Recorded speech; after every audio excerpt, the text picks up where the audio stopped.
Annyeonghaseyo. Andito na naman tayo sa kagubatan ng Brandenburg. Hello.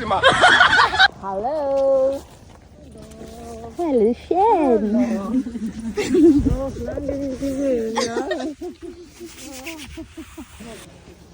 Agoy! Dala nga din ako ng bag. May bag ka ba? Hindi ka sure. Alam mo yung importanteng dala ko? Yung aking selfie stick. Yung selfie stick yung dala ko. Ang daming tao dito. Here, alles reserviert? Genau, das ist alles reserviert. Aber auch dort? Auch dort. Wenn dann wirklich nur draußen. Draußen. Ja. So, ito na nga. Sa araw na ito, niyaya kami ng kasamahan namin sa work na magkape. At syempre, may halong kwentuhan na rin. Maritesan ba? Agoy. At dahil wala nang bakanting table sa loob at ayaw din naman naming magantay, no choice na kami kundi sa labas na lang. Buti hindi naman masyadong malamig pa. Ang cafeteria na to ay malapit lang sa bahay. Siguro nasa 5 minutes walk lang.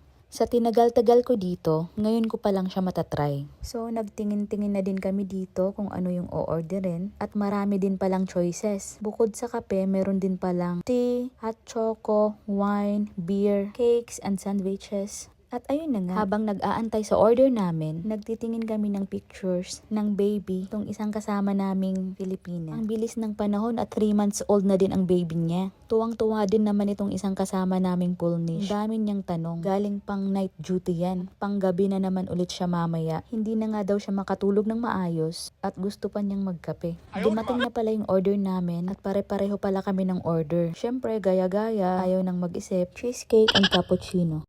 Ang sarap din naman palang magkape dito. Napakaganda ng paligid. Nakaka-relax. Ang tahimik pa. Maririnig mo lang ang mga huni ng ibon. At malayo din sa polusyon. Napakaganda talaga ang kagubatan ng Brandenburg. Kamsahamnida. Sorry na.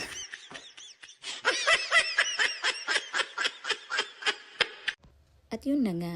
Napasarap na rin ang aming kwentuhan at marami na din kaming napag-usapan.